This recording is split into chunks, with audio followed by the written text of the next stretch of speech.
రంగారెడ్డి జిల్లా మహేశ్వరం నియోజకవర్గం పడంగపేట municipal corporation పరిధిలో బీఆర్ఎస్ ముఖ్య కార్యకర్తల సమావేశము పెద్దబావి మల్లారెడ్డి గార్డెన్స్ లో పార్లమెంట్ ఎన్నికలకు సిద్ధం కావాలని ముఖ్య కార్యకర్తలు మరియు కార్పొరేటర్ల సమావేశం రామరెడ్డి అధ్యక్షతన జరిగింది. ఈ సమావేశానికి ముఖ్య అతిథిగా మహేశ్వరం మాజీ ఎమ్మెల్యే మంత్రి సబితా ఇంద్రారెడ్డి హాజరయ్యారు. ఈ సందర్భంగా మాట్లాడుతూ పార్లమెంట్ ఎన్నికల్లో కాసాని జ్ఞానేశ్వర్ ముదిరాజ్ ని భారీ మెజార్టీతో గెలిపించి బీఆర్ఎస్ సత్తా చూపించాలని కేసీఆర్ కి చెవెళ్ల పార్లమెంటు సభ్యునిగా కానుకగా పంపించాలని అన్నారు. గతంలో టీఆర్ఎస్ ప్రభుత్వంలో అనేక వాగ్దానాలు అమలు చేయడం జరిగిందన్నారు. ఈ కార్యక్రమంలో కార్పొరేటర్లు స్వప్న, జంగారెడ్డి, అర్జున్, రామరెడ్డి, సంతోష్, శ్రీనివాసరెడ్డి, ఆనంద్ రెడ్డి, పవన్, శ్రీనివాస్ యాదవ్, మల్లికార్జున్, దనియాల, మైపాల్, మన్యమ్మ మహిళా పార్టీ కార్యకర్తలు హాజరయ్యారు. సంబంధించిన ముఖ్యమైన నాయకులను ఒకసారి పిలవండి.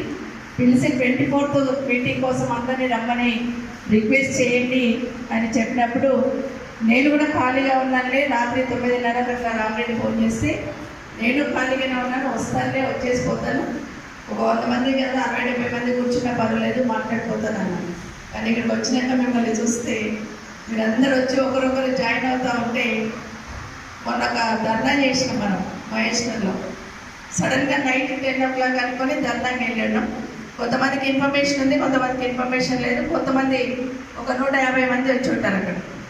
సో నెక్స్ట్ డే అవతల పార్టీలు కింద అన్ని మెసేజ్లు పెట్టడం అన్నట్టు సోషల్ మీడియాలో, ఓ గింతే నా సబితమ్మ బలం, ఓ గింతే నా సబితమ్మ బలం అని.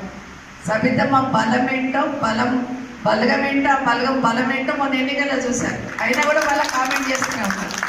సో ఈరోజు ఇక్కడ చూడగానే ప్రతి ఒక్కరికి అదే చెప్తుంటాను నేను, కాన్స్టిట్యున్సీలోనే కాదు రాష్ట్ర వ్యాప్తంగా సబితమ్మకున్న బలం ఏంటంటే తన క్యాడరే తన బలం అని చెప్తుంటాను. నా క్యాడరే నాకు బలం, నా నాయకులే నాకు బలం, నా నియోజకవర్గమే నాకు బలం అని చెప్తూ ఉంటాను. కాబట్టి మొన్న ఎన్నికల్లో బయట ఎంత నెగిటివ్ టాక్ వచ్చినా ఒక కాన్ఫిడెన్స్ ఉండే నాకు, ఖచ్చితంగా మనం గెలిచి వస్తామని. ఆ గెలుపు మీ వల్ల, ప్రజల వల్ల సాధ్యమైంది. మరొకసారి మీకు అందరికీ కూడా ధన్యవాదాలు తెలియజేస్తా ఉన్నాను. అయితే రేపు 24వ తారీఖు రోజు మన కాన్స్టిట్యున్సీ మీటింగ్ పెడదాం అనుకున్నాం.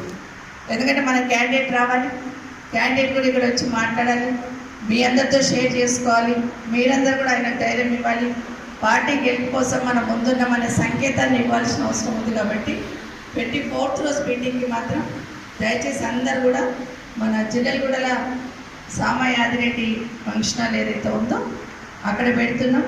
ఆ రోజు తప్పకుండా రండి అని చెప్పడానికి మీటింగ్ పెట్టుకోవడం జరిగింది. సో మీకు అందరికీ కూడా, మీతో పాటు అందరికీ కూడా ఇన్విటేషన్ ఇవ్వండి, రమ్మని. డానియల్ మాట్లాడుతూ ఒక మాట చెప్పినాడు, అంటే ఫ్రీక్వెంట్గా కార్యకర్తల మీటింగ్ పెడతా ఉంటే కార్యకర్తల మనోభావాలు తెలుస్తాయి, కార్యకర్తలకున్న ఇబ్బందులు తెలుస్తాయి, మీటింగ్ అటెండ్ అవుతున్నప్పుడు మనోధైర్యం కూడా పెరుగుతూ ఉంటుంది. నా పార్టీ ఉంది, నా నాయకుడు ఉన్నాడని. కాబట్టి ఫ్రీక్వెంట్గా పెట్టండి అన్నారు. లక్ష్మీనరసింహారెడ్డి గారికి అదే చెప్తాను, ఇక్కడే ఈ డివిజన్కి ఖచ్చితంగా ఇన్ఛార్జ్గా పెట్టుకొని ఖచ్చితంగా 2 నెలలకా 3 నెలలకా డివిజన్ వారీగా మీటింగ్స్ పెట్టుకుందాం, కార్పొరేషన్ వారీగా మీటింగ్స్ పెట్టుకుందాం. ఒక చిన్న కార్యకర్తకి ఏదైనా చిన్న ఇబ్బంది అయిందంటే 32 డివిజన్లకు సంబంధించిన అధ్యక్షులతో పాటు కార్పొరేటర్లు కూడా పరిగెత్తి అక్కడ నిల్చునేంత గట్టిగా మనం పనిచేసుకుందాం. చిన్న కార్యకర్తనే కదా మనమేం పోదామని కాదు, చిన్న కార్యకర్తకు తట్టుదా కింద పడ్డ కూడా మనం ఉన్నామని పరిగెత్తాల్సిన బాధ్యత మనకుంది. ఆ విధంగా తప్పకుండా మీటింగ్స్ పెట్టుకుందాం, ఆ విధంగా మన ఆర్గనైజేషన్ కూడా గట్టిగా చేసుకుందాం అని కూడా మీకు అందరికీ విజ్ఞప్తి చేస్తూ ఉన్నాను.